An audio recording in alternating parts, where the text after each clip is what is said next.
The Pomodoro Technique takes its name from the Italian word for tomato. The author of this best-selling book, Francesco Cirillo, used a tomato-shaped timer to help him manage his time as a student.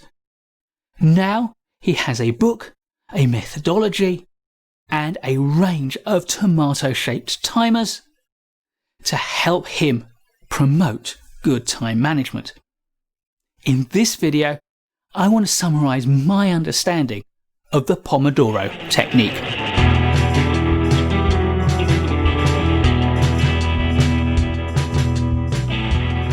The principle behind the Pomodoro Technique is simple. Like all the best ideas, it's time boxing. It's setting aside a specific amount of time for each task, therefore freeing yourself up to do nothing but that task during that time, to focus on it completely, and therefore to either make substantial progress or to get it done. In the case of Cirillo's Pomodoro Technique, that time box is precisely 25 minutes. During those 25 minutes, you focus on your task, you accept no interruptions, and you get it done. And when the timer goes off, you put your work down and you take a break. 25 minutes is pretty close to what we know as the optimum time for human beings to concentrate. I've always worked to a 20-minute structure, or possibly 40 minutes for long pieces of work. So 25 minutes will allow you to concentrate hard and to maintain that concentration. As long as when that alarm goes, you do take some break, you'll be able to come back to the next 25-minute time box and work on it. And that time boxing principle scales. In fact, it is the basis of a whole approach to project management. In the Agile paradigm, Scrum methodology uses time-boxed sprints for making progress on a project, although these sprints are typically a fortnight long. So the principle of time boxing really does work, and there are two principal reasons why the Pomodoro Technique is a good one. And the first is that 25 minutes is a good amount of time for a human being to concentrate. And the second, by forcing yourself to focus and reject interruptions, you are highly productive in that time slot. So how do you work with the Pomodoro Technique? Well, here's my 8-point summary of Cirillo's approach.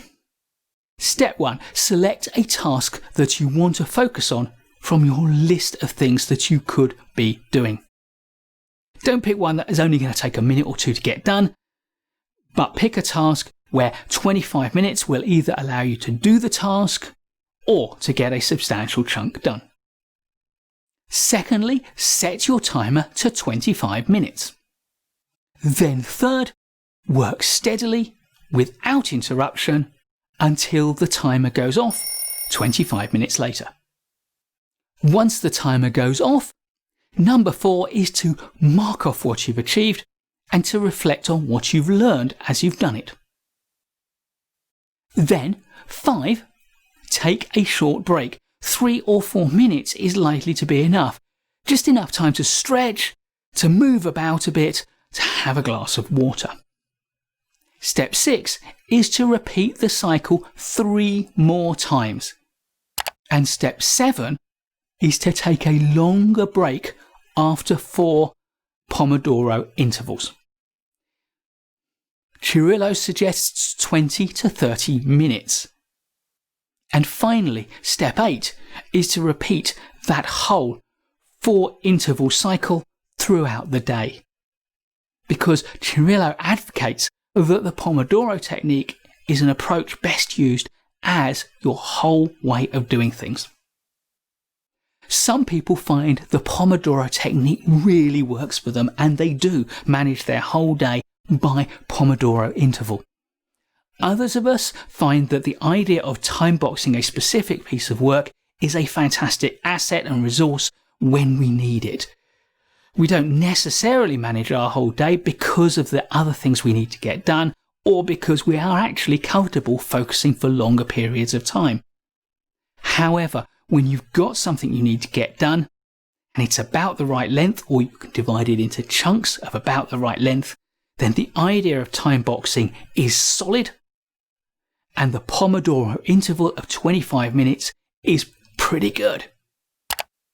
So learn for yourself your ideal interval, give the Pomodoro technique a try, and adopt it wholeheartedly if it works for you and if it increases your productivity. Please do give us a thumbs up if you like this video. There's loads more great management courses content to come, so subscribe to our channel and hit the bell so you don't miss any of it. I'll look forward to seeing you in the next video, and in the meantime, keep learning.